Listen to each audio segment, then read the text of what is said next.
Coucou, bonjour mes rois, bonjour mes reines. Queen Esti pour la capsule santé de ce jour. Alors aujourd'hui, je suis venue vous parler d'un certain nombre d'allergènes. C'est pas cette liste que je vais vous donner n'est pas exhaustive, mais c'est des allergènes courants que nous rencontrons dans notre environnement et qui sont souvent à la base de rhinite, de rhume, d'éternuements, de crises d'asthme chez nous-mêmes ou chez nos enfants. D'une manière générale, on peut avoir des allergies au ventilateur.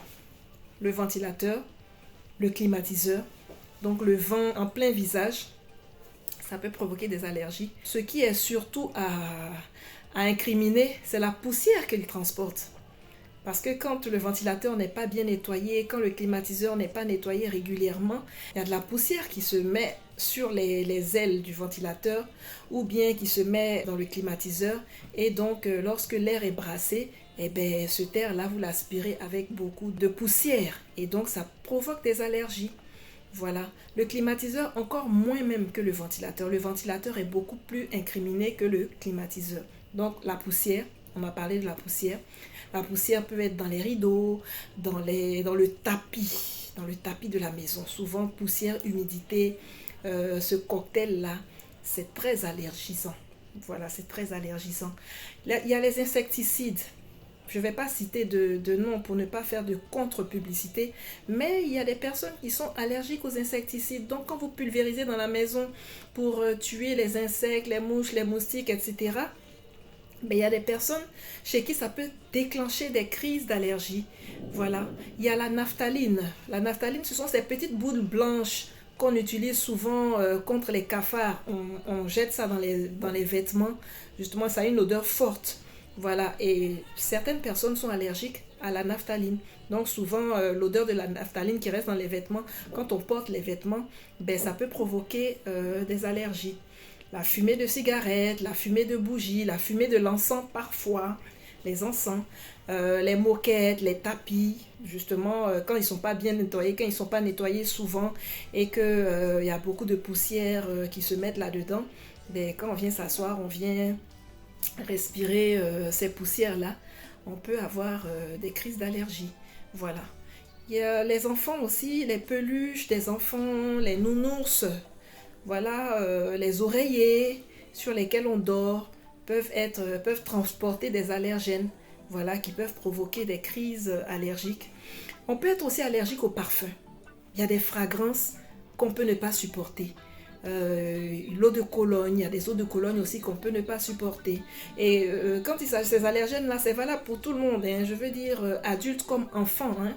Voilà. En parlant de parfum, il y a des poudres qui sont parfumées, il y a des crèmes qui sont parfumées, il y a des pommades qui sont parfumées. Et tous ces éléments-là peuvent être parfumés avec des fragrances qui sont allergisantes pour nous.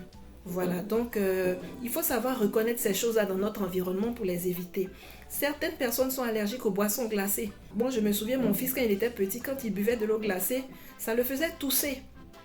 Mais il a fallu qu'on voie un pédiatre un jour pour que le pédiatre nous dise d'arrêter de boire l'eau glacée là. Et effectivement, la toux de l'enfant a disparu. Donc, parfois chez les enfants, surtout chez les enfants, l'eau glacée ou les boissons glacées peuvent provoquer des allergies. Donc, il faut y penser. Bain d'eau froide aussi. Les bains d'eau froide, le fait de se laver à l'eau froide. Il y a des personnes qui peuvent ne pas supporter. Ça peut les faire tousser, ça peut les faire éternuer. Il faut identifier ces choses-là pour éviter les allergies. Il y a les poils d'animaux. Hein? Et parfois, quand on a des chats, on a des chiens, souvent les poils d'animaux peuvent provoquer des allergies. Là, c'était moi-même mon cas. J'avais un chat. Et ce chat-là, je le prenais toujours dans les bras. Et j'avais une toux qui finissait pas. Mais il a fallu qu'un jour, cette toux-là, j'ai soigné, j'ai essayé des antibiotiques, ça finissait pas. Et un jour, j'ai pensé à ça, mais j'ai réalisé que c'est peut-être le chat là. Et j'ai arrêté de prendre le chat dans mes bras. Et effectivement, quelque temps après, la toux a disparu. Bien sûr, avec le traitement, mais la toux avait disparu. Donc, les poils d'animaux peuvent être source d'allergie. Parfois les fleurs, parfois les plantes qu'on met dans nos maisons. La peinture fraîche sur le mur, surtout la peinture à l'huile qui a une odeur beaucoup plus forte. L'humidité dans la maison, la moisissure sur les murs, la moisissure dans les fauteuils, l'humidité, toutes ces choses peuvent provoquer des allergies.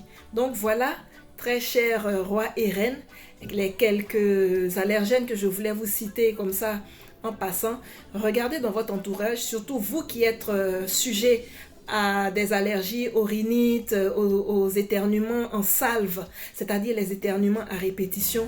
Regardez